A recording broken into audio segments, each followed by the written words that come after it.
혹시 죽음을 준비하고 계신 분이 이 자리에 계실까요? 사람은 누구나 다 죽습니다. 사람이 죽는다는 것을 다 알지만 모두가 다 지금 이 시대의 사회는 마치 죽지 않을 것처럼 우리는 살아가고 있습니다. 죽음이 나와 상관없는, 나하고는 먼 이야기처럼 생각하면서 사는 것이 지금 우리의 모습이죠. 그렇게 느끼는 이유가 무엇일까요? 아마 가장 큰 이유는 과거에 비해서 죽음을 접할 기회가 거의 없어졌습니다. 과거에는 어디에서 사람이 죽었습니까? 대부분 집에서 죽는 일들이 많이 있었습니다. 연로하신 부모님, 또 할머니, 할아버지를 집에서 모시다가 돌아가시는 일들이 있었지요.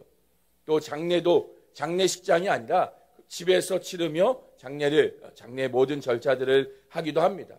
그러다 보니 동네에서 누군가 세상을 떠나시고 장례가 벌어지면 오고 가는 가운데의 동네 사람들은 누구라도 다 장례를 보면서 또 돌아가신 그분을 보면서 죽음을 생각하기도 하였습니다. 그러나 요즘은 어떤가요? 집에서 세상 떠나는 분들이 거의 없습니다. 병원이나 요양원에서 마지막 삶을 지내다가 거의 세상을 떠나는 것이 요즘 시대의 모습이죠.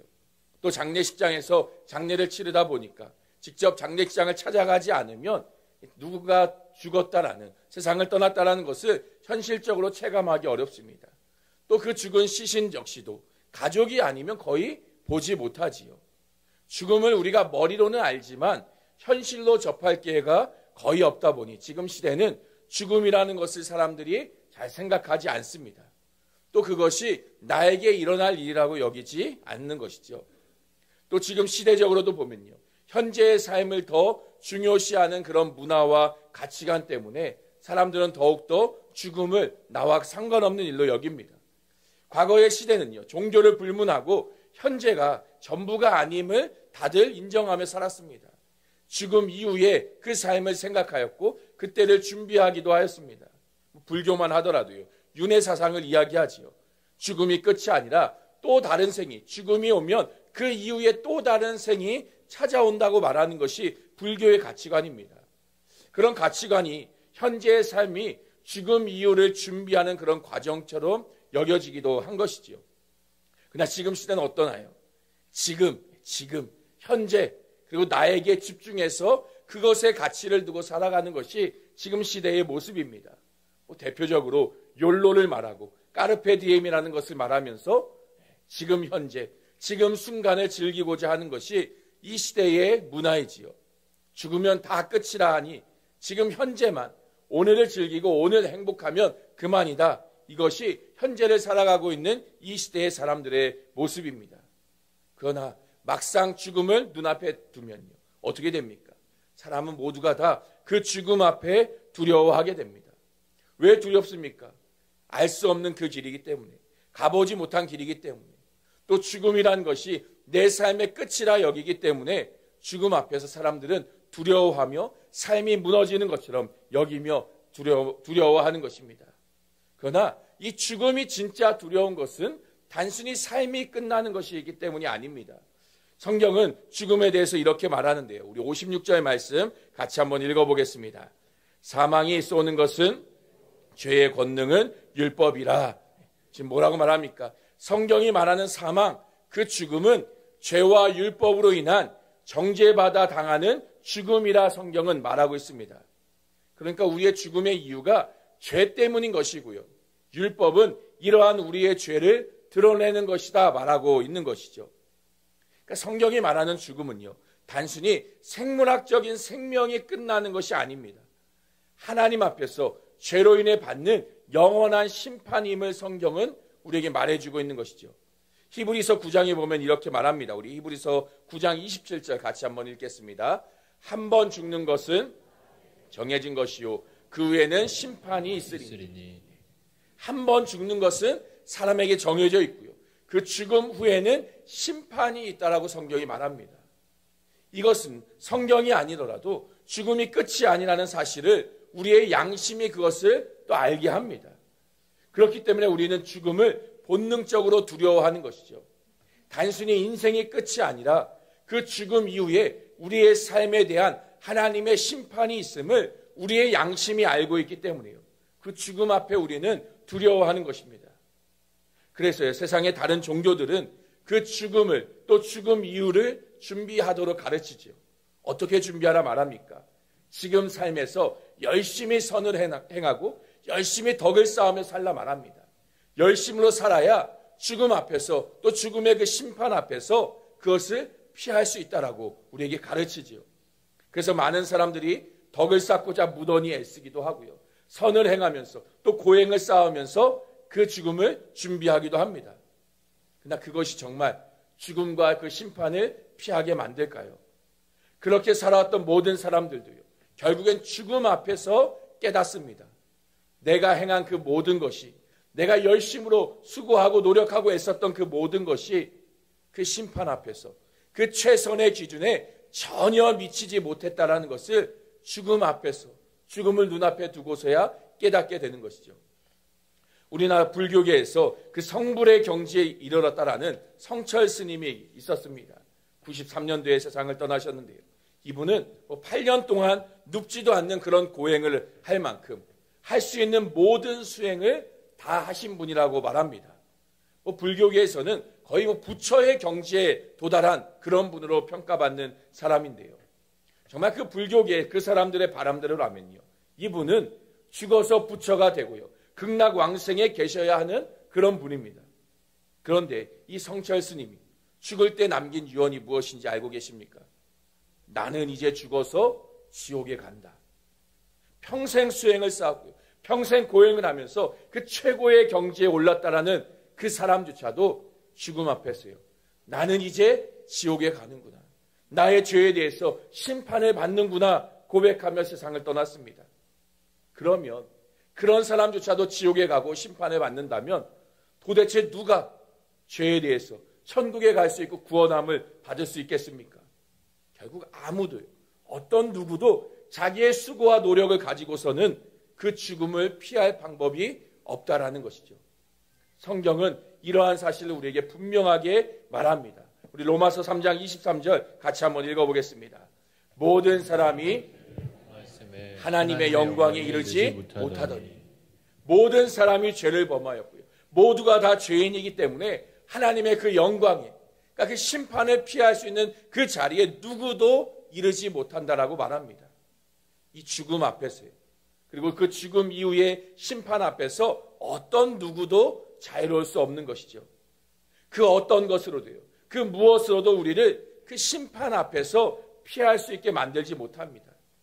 결국 우리가 맞는 그 죽음은 내가 얼마나 무능력한 존재인지를, 얼마나 무가치한 존재인지를 드러내줄 뿐인 것이죠.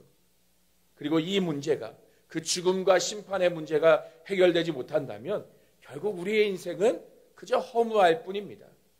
아무리 이 땅에서 성공하고 많은 것을 이루고 살았어도요, 많은 것을 가지고 누리며 살았다 하더라도요, 결국에 죽음 앞에서 그 죽고 난 이후에는 하나님의 심판을 받아 영원한 형벌을 받을 수밖에 없기 때문이에요. 그 죽음 앞에 우리는 허무할 수밖에, 그 죽음 앞에 우리는 두려울 수밖에 없습니다. 그런데 성경은요, 우리에게 이렇게 말을 합니다. 우리 54절 말씀 같이 한번 읽어보겠습니다. 이 썩을 것이 썩지 아니함을 입고 이 죽을 것이 죽지 아니함을 입을 때에는 사망을 삼키고 이기리라고 기록된 말씀이 이루어지리라. 죽음을 이기는 그때가 있다라고 말하지요. 죽음을 이기는 자가 있다라고 말합니다. 썩을 것이 썩지 아니하고 죽을 것이 죽지 아니하는 그 사망을 삼키고 이기는 때가 있다라고 말합니다. 보통은 죽는다라는 것은요, 생명이 죽음에 잡아먹힌다라고 말합니다. 오늘 본문은 그것을 거꾸로 이야기하고 있죠. 이것이 무슨 말입니까? 히브리서의 기자는요, 이렇게 고백하는데요, 우리 히브리서 2장 14절과 15절 같이 한번 읽어보겠습니다. 자녀들은 혈과 육에 속하였음에 같은 모양으로 혈과 육을 함께 지니심은 죽음을 통하여 죽음의 세력을 잡은 자 곧 마귀를 멸하시며 무서워함으로 한평생 매어 종노릇하는 모든 자들을 놓아주려 하심이니, 죽음을 통하여 죽음의 세력을 잡은 자, 그 마귀를 멸한 자가 있습니다. 그가 누구입니까? 바로 예수 그리스도이신 것이죠. 십자가에서 모든 죄를 지시고 죽으신 예수님께서는요, 그 죽음의 문을 박차고 다시 살아나셨습니다. 예수님의 부활은 죽음을 완전히 짓밟고 이기신 것이죠. 죽음을 통하였어요. 그 죽음의 세력을 이기십니다. 그리고 평생 죽음에 매어 종노릇하는 자들을 모두 다 놓아주시는 것이죠. 그러니까 쉽게 말해서 적진의 항복판에 들어가 그 적진을 완전히 박살내버리신 것입니다. 이 죽음의 세력을 잡은 마귀는 더 이상 그 예수님 앞에 아무런 힘도 없습니다. 이제 죽음은요, 그리스도 앞에서 무기력해진 것이죠. 그래서 오늘 본문의 55절 말씀은 이렇게 말합니다. 같이 한번 55절 함께 읽어보겠습니다. 사망아, 제가 읽겠습니다. 사망아, 너의 승리가 어디 있느냐? 사망아, 내가 쏘는 것이 어디 있느냐? 사망아, 죽음을 향해 너의 승리가 어디 있느냐? 너가 쏘는 것이 어디 있느냐라고 말합니다. 그래서 쏘는 것이라는 것은 쉽게 말하면 독침이라고, 독화살, 독침이라고 할 수 있습니다. 우리가 뱀 중에 보면 독이 있는 뱀들이 있죠. 그 뱀에 물리면 독에 감염되어서 죽게 됩니다. 그런데 만약 그 뱀의 모든 독을 다 빼어버리면 어떻게 됩니까? 물려도 죽지 않습니다. 물론 물리면 아프겠지요. 상처는 나겠죠. 그러나 그 뱀의 독을 다 빼어냈다면 아무리 물어도 죽지 않습니다. 사망, 그 죽음의 독을 다 빼어버렸습니다. 더 이상 그가 가진 그 능력이 없습니다. 여전히 우리는 죽음을 맞게 되지만요, 여전히 이 땅의 생을 마감하며 죽음이 우리 가운데 찾아오지만 더 이상 그 죽음은요, 우리를 해칠 수 있는 그런 심판의 죽음이 아닙니다. 어떻게 그럴 수 있습니까? 예수 그리스도께서요, 그 모든 독을, 그 사망의 독을 다 마셨기 때문인 것이죠. 그 독침을 모두 다 예수님이 다 맞으셨기 때문에 더 이상 그 사망이, 죽음이 우리를 해칠 독이 남아있지 않은 것입니다. 이렇게 죽음도 다스리시는 예수님이시기 때문에요, 이제 우리는요, 예수님 안에만 있다면 더 이상 죽음을 두려워할 필요가 없습니다. 물론 죽음을 맞습니다. 죽음을 당합니다. 그러나 그 죽음을 통과함에도 더 이상 죽음은 우리를 해할 힘이 아무것도 없다라는 것이죠. 오히려 우리는 그 죽음을 지나서 예수님과 같이 부활을 얻게 됩니다. 이제 우리는 그 죽음과 맞서 싸울 필요가 없습니다. 우리 어떤 수고와 노력, 무엇을 해야 죽음을 이길 수 있는 것이 아닙니다. 예수 그리스도께서요, 우리를 대신하여서 죽음과 싸워 승리하셨고, 그분이 승리하심으로써 우리의 승리가 되게 하셨습니다. 그래서 우리는요, 그저 우리에게 승리를 주신 그리스도 안에서 그 하나님 앞에 감사하며 살아갈 뿐인 것이죠. 자, 그러면 우리가 부활을 얻은 승리자로서 우리는 이제 어떻게 살아가면 될까요? 우리 58절 말씀 같이 한번 읽어보겠습니다. 그러므로 내 사랑하는 형제들아, 견실하며 흔들리지 말고 항상 주의 일에 더욱 힘쓰는 자들이 되라. 이는 너희 수고가 주 안에서 헛되지 않은 줄 알미라. 아멘. 지금 무엇을 말합니까? 주 안에서 주의 일에 더욱 힘쓰는 자가 되라라고 말합니다. 견실하며 흔들리지 말고, 그러니까 이 부활의 믿음, 그 소망을 가지고 흔들리지 말며 주의 일에 더욱 힘쓰라고 말하고 있는 것이죠. 부활의 소망과 기쁨은요, 우리를 더욱 힘써 살아가게 만드는 것입니다. 어떤 이들은 이제 죽어 부활하게 되면 이 세상의 것이 다 무가치하니 세상에서 대충 살다 가도 되지 않겠냐 말하기도 합니다. 물론 우리가 마라나타의 신앙, 예수님 속히 오셔서 우리가 그 부활의 몸을 입고 하나님 나라를 들어가길 원합니다. 그런 믿음과 신앙을 가지고 살아가야 하는 것이 맞습니다. 그러나 그렇다고 해서요, 이 땅의 모든 삶이 우리에게 더 이상 무가치한 것은 아닙니다. 부활의 소망을 가진 사람은요, 누구보다 더 열심으로 이 땅에 힘쓰며 살아갑니다. 왜요? 우리의 이 수고, 이 땅의 삶의 모든 수고들이 결코 헛되지 않기 때문입니다. 이전에는요, 죄에 대한 하나님의 심판이 우리를 기다리고 있었습니다. 그 심판을 피하고자 열심히 애쓰며 노력하며 어떻게든 이겨보려고 살아갔던 삶입니다. 그러나 이제는요, 그리스도 안에서 부활의 승리를 얻은 자들에게는 심판이 아닌 하나님의 상급이 기다리고 있습니다. 심판을 피하기 위해서가 아닌 상급을 얻기 위한 수고와 노력으로 우리는 살아가는 것이죠. 그렇게 우리는요, 이 땅의 수고가 오히려 즐거움으로 기뻐함으로 살아갈 수 있는 것입니다. 자발적으로 힘써 수고하는 삶을 살아가게 만드는 것이죠. 그 부활의 승리를 주시는 주를 위하여서 우리는 이 땅의 삶을 오늘도 기쁨으로 살아가게 되는 것입니다. 예수님은요, 죽음을 이기시고 부활하신 분이십니다.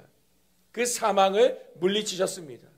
그 예수님의 승리는 예수님 혼자만의 것이 아닌 예수 그리스도 안에 있는 모든 사람을 위해 주시는 하나님의 승리입니다. 모든 사람을 위해 죽으신 것과 같이요, 예수님은 우리 모두를 위해서 다시 부활하신 것입니다. 그 부활의 소망을 우리가 믿을 수 있길 바랍니다. 예수님과 함께 우리 역시도 죽는다 할지라도 다시 살 것을 믿음으로, 또 살아서는 영원히 죽지 않을 것을 믿음으로 우리가 살아갈 수 있길 소망합니다. 물론 당장은 내 삶에 패배하는 것처럼 보여질 수도 있습니다. 그러나 우리의 시합은요, 우리의 싸움은 오늘 하루의 삶으로 끝이 아닙니다. 예수님 다시 오시는 그날에 예수님께서 최종 승리를 선포하시고요, 오늘 하루의 전적이 아닌 최후의 그 승리를 가지고 우리에게 완전한 승리자로 우리를 인정하여 주실 것입니다. 그래서 이제 우리는 승패를 위한 삶이 아닌 하나님 나라 그 상급을 위한 삶으로 살아가는 것이죠. 오늘도 우리가 이 부활의 승리를 주신 예수 그리스도를 기뻐하며 살아가는 하루가 될 수 있게 소망합니다. 또 오늘 하루만이 아니라 우리의 모든 삶이 그 부활의 소망을 가지고요, 우리를 죽음을 이기게 하시고 영원한 생명을 주신 그 승리자로서 살아가게 하신 그 은혜 안에서 하나님을 기뻐하며 찬양하며 살아갈 수 있는 우리 모든 성도님들 될 수 있기를 주님의 이름으로 축원합니다.